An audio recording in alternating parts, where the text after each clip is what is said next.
বকেয়া ডিএ মামলায় সুপ্রিম কোর্টের মনিটরিং কমিটির রিপোর্ট প্রকাশ। বিস্তারিত পেমেন্ট স্ট্যাটাস এই ভিডিওতে জানা যাবে। Hi everyone, welcome back to my channel অঞ্জনার ব্যঞ্জনা। বন্ধুরা, তোমাদের সকলকে আমার এই ছোট্ট ইউটিউব চ্যানেলে স্বাগত জানাই। পশ্চিমবঙ্গ রাজ্য সরকারি কর্মচারীদের বকেয়া মহার্ঘ ভাতা বা ডিএ নিয়ে একটি বড়সড় এবং অত্যন্ত গুরুত্বপূর্ণ আপডেট সামনে এলো। গত ৪ আগস্ট সুপ্রিম কোর্টে বকেয়া ডিএ মামলার শুনানিতে মাননীয় বিচারপতিগণ নির্দেশ দেন যে মনিটরিং কমিটির রিপোর্টগুলি মামলাকারী সংগঠনগুলিকে ২ দিনের মধ্যে জমা করতে হবে। সেই নির্দেশ মেনেই দুটি রিপোর্ট মামলাকারী সংগঠনগুলিকে দিয়েছে মনিটরিং কমিটি। সুপ্রিম কোর্টে জমা দেওয়া কমিটির দুটি গুরুত্বপূর্ণ রিপোর্টগুলি থেকে রাজ্য সরকারের বকেয়া মেটানোর অগ্রগতি সম্পর্কে বিস্তারিত তথ্য পাওয়া গেছে। এই ভিডিওতে সেই রিপোর্টের পুঙ্খানুপুঙ্খ বিশ্লেষণ করব। ৫ই ফেব্রুয়ারি ২০২৬-এ সুপ্রিম কোর্টের একটি ঐতিহাসিক রায়ের ভিত্তিতে জাস্টিস ইন্দু মালহোত্রার প্রাক্তন সুপ্রিম কোর্ট বিচারপতির নেতৃত্বে এই মনিটরিং কমিটি গঠন করা হয়। এই কমিটির মূল কাজ হল ২০০৮ থেকে ২০১৯ সাল পর্যন্ত রাজ্য সরকারি কর্মচারীদের যে বকেয়া ডিএ পাওনা রয়েছে তা all India consumer price index অর্থাৎ AICPI অনুযায়ী সঠিকভাবে মেটানো হচ্ছে কিনা তা তদারকি করা। কমিটিতে অন্যান্য সদস্যদের মধ্যে রয়েছেন জাস্টিস তরলক সিং চৌহান, জাস্টিস গৌতম ভাদুরী এবং deputy CAG Shri KS Subrahmanyam. এই কমিটি 10ই ফেব্রুয়ারি ২০২৬ থেকে কাজ শুরু করে এবং 29শে জুন ২০২৬ পর্যন্ত মোট 9টি বৈঠক করেছে রাজ্যের মুখ্য সচিব ও অর্থ সচিবের সঙ্গে।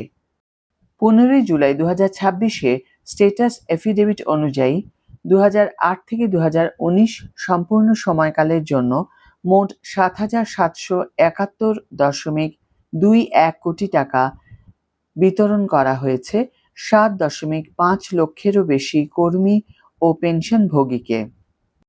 এখন প্রশ্ন হলো, গ্রুপ অনুযায়ী কিভাবে টাকা মেটানো হচ্ছে। ১.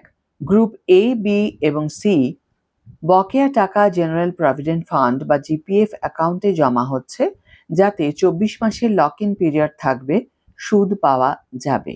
২. গ্রুপ ডি চৌকিদার, পিয়ন, সুইপার প্রভৃতি কমিটি নির্দেশ দিয়েছিল তাদের ক্ষেত্রে GPF এ না রেখে সরাসরি ব্যাংক অ্যাকাউন্টে নগদ টাকা দিতে হবে। ৩. পেনশনভোগী ও ফ্যামিলি পেনশনভোগী সরাসরি নগদে ব্যাংক অ্যাকাউন্টে জমা। ৪. প্রয়াত কর্মচারীদের ক্ষেত্রে যাদের তথ্য WBIFMS এ রয়েছে তাদের বকেয়া ফ্যামিলি পেনশনভোগীর অ্যাকাউন্টে যাচ্ছে। যাদের তথ্য নেই বা নিয়মিত ফ্যামিলি পেনশনভোগী নেই তাদের জন্য পৃথক প্রকল্প অ্যানেক্সার A2 অনুযায়ী তৈরি হয়েছে। প্রথমে রাজ্য সরকার 10টি কিস্তিতে 5 বছরে জুলাই 2031 পর্যন্ত এই বকেয়া মেটানোর প্রস্তাব দিয়েছিল, যা কমিটি সম্পূর্ণ অগ্রহণযোগ্য বলে বাতিল করে দেয়। পরে রাজ্য সরকার সংশোধিত প্রকল্প জমা দেয়, যাতে বলা হয়েছে টাকা মেটানো হবে 4টি কিস্তিতে। রাজ্য সরকার জানিয়েছে প্রথম কিস্তির টাকা দেওয়া জুন 2026 থেকেই আগাম শুরু হয়ে গেছে। পাশাপাশি ট্রেজারি ভিত্তিক পেনশনভোগীদের 2008 থেকে 2015 সময়ের ডিএ বা ডিআর বাবদ 22শে জুন 2026 পর্যন্ত ইতিমধ্যেই প্রায় 852.84 কোটি টাকা 2,38,958 জনকে দেওয়া হয়ে গেছে। কলকাতার পুর নিগম অর্থাৎ KMC এলাকায় বিভিন্ন তফসিলি ব্যাংক থেকে পেনশন পাওয়া প্রবীণদের ক্ষেত্রে ডেটা সংগ্রহ ও যাচাইয়ে দেরি হচ্ছিল। এই সমস্যা সমাধানে অর্থ দফতর একটি বিশেষ পোর্টাল অর্থাৎ ব্যাংক পেনশন ম্যানেজমেন্ট পোর্টাল তৈরি করেছে, যার trial run state Bank of ইন্ডিয়ার সঙ্গে 22-23 জুন 2026-এ সফলভাবে সম্পন্ন হয়েছে। 1. 7 জুলাই 2026-এর বিজ্ঞপ্তি নাম্বার 125F পেন অনুযায়ী সম্পূর্ণ যাচাইয়ের আগে সদিচ্ছার নিদর্শন হিসাবে 2008 থেকে 2019 সময়কালের আনুমানিক বকেয়ার 50% অ্যাডহক হারে জুলাই 2026 শেষ হওয়ার আগেই দেওয়া হবে। 2. এই তালিকায় রয়েছে স্টেট ব্যাংক অফ ইন্ডিয়া 14,197টি পিপিও, পাঞ্জাব ন্যাশনাল ব্যাংক 4,786টি, ইন্ডিয়ান ব্যাংক 2,035টি সহ মোট 12টি ব্যাংক।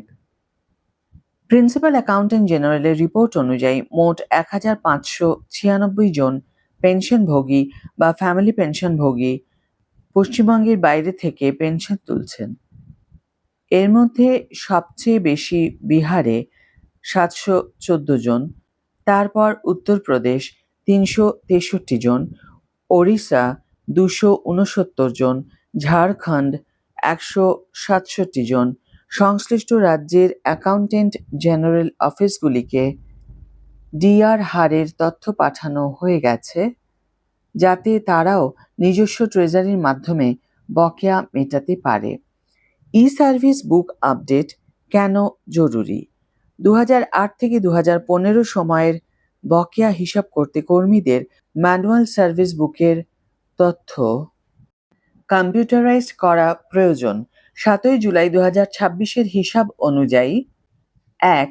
মোট 60,606 জন কর্মীর ই সার্ভিস বুক স্ক্যান ও আপলোড সম্পূর্ণ হয়েছে। 2. 1,32,862 জন কর্মী প্রক্রিয়া শুরু করেছেন। 3. এখনও 2,60,349 জন কর্মী প্রক্রিয়া শুরুই করেননি। এখন প্রশ্ন হলো কি করণীয়? যারা এখনও নিজের সার্ভিস বুক আপডেট করেননি তাদের দ্রুত সংশ্লিষ্ট পোর্টালে গিয়ে তথ্য আপলোড করা উচিত, না হলে 2008 থেকে 2015 সময়ের বকেয়া পেতে দেরি হতে পারে। এখনও কত টাকা বাকি আছে? 15 জুলাই 2026 পর্যন্ত রিপোর্ট অনুযায়ী যে পরিমাণ টাকা এখনো বিতরণ বাকি তা হল: 1. 2016 থেকে 2019 সময়কালে সার্ভিং ও প্রাক্তন কর্মচারীদের জন্য বাকি 156.38 কোটি টাকা, 18,980 জন। 2.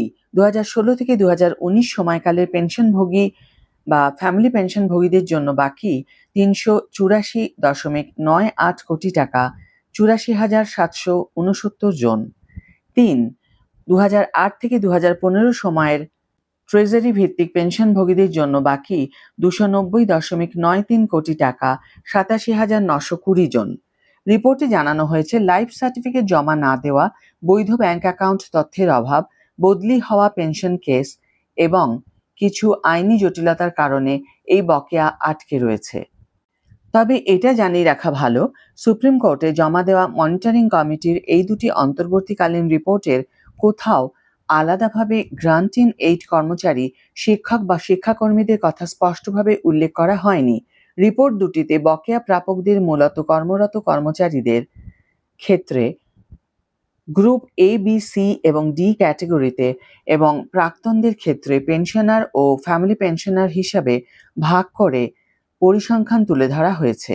তাই রিপোর্ট থেকে শিক্ষা প্রতিষ্ঠান বা অন্যান্য গ্রান্ট ইন এইড সংস্থার কর্মীদের বকেয়া সংক্রান্ত কোনো নির্দিষ্ট তথ্য সরাসরি পাওয়া যায়নি।